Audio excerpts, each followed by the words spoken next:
Here's how it works.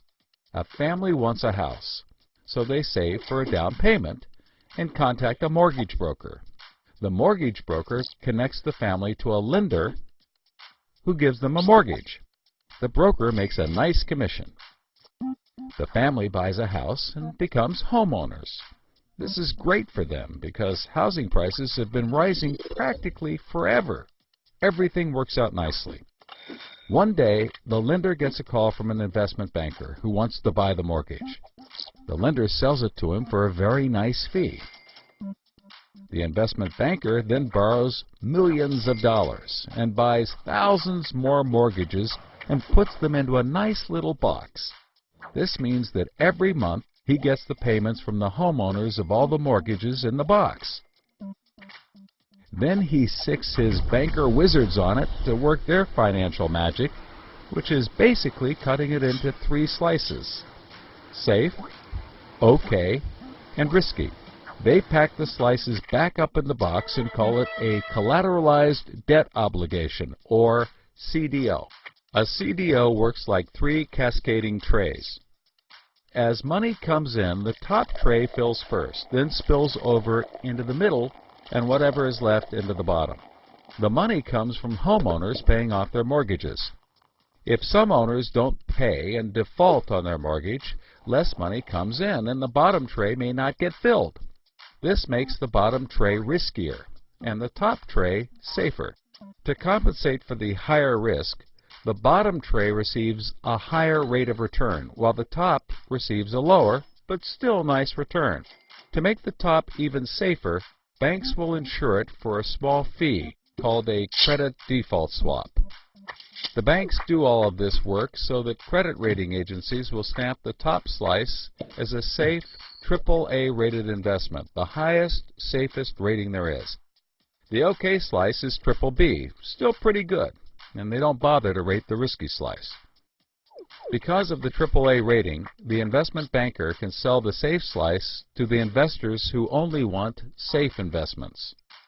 He sells the OK slice to other bankers, and the risky slices to hedge funds and other risk takers. The investment banker makes millions.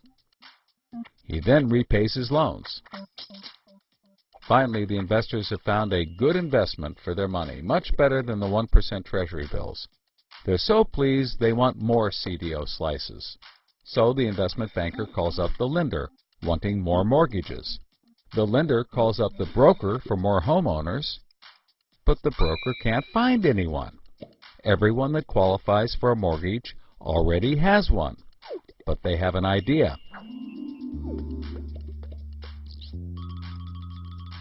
When homeowners default on their mortgage, the lender gets the house, and houses are always increasing in value.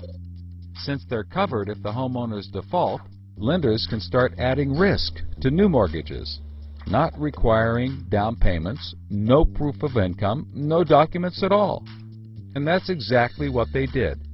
So instead of lending to responsible homeowners, called prime mortgages, they started to get some that were, well, less responsible.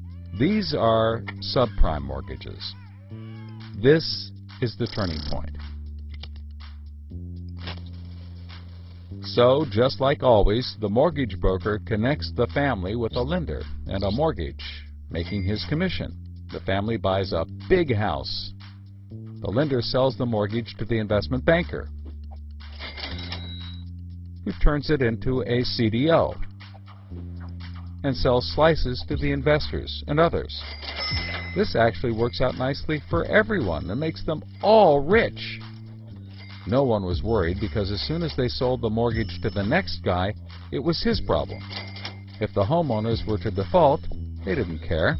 They were selling off their risk to the next guy and making millions, like playing hot potato with a time bomb.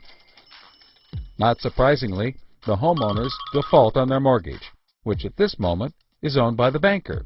This means he forecloses and one of his monthly payments turns into a house. No big deal. He puts it up for sale. But more and more of his monthly payments turn into houses. Now there are so many houses for sale on the market, creating more supply than there is demand, and housing prices aren't rising anymore. In fact, they plummet. This creates an interesting problem for homeowners still paying their mortgages. As all the houses in their neighborhood go up for sale, the value of their house goes down, and they start to wonder why they're paying back their $300,000 mortgage when the house is now worth only $90,000. They decide that it doesn't make sense to continue paying, even though they can afford to, and they walk away from their house. Default rates sweep the country, and prices plummet. Now the investment banker is basically holding a box full of worthless houses. He calls up his buddy, the investor, to sell his CDO, but the investor isn't stupid and says, no thanks. He knows that the stream of money isn't even a dribble anymore. The banker tries to sell to everyone, but nobody wants to buy his bomb.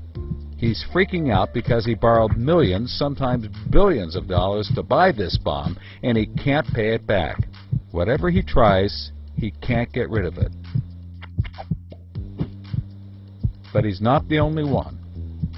The investors have already bought thousands of these bombs.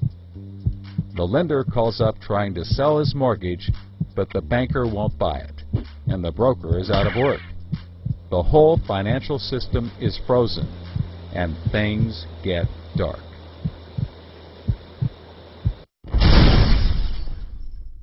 Everybody starts going bankrupt.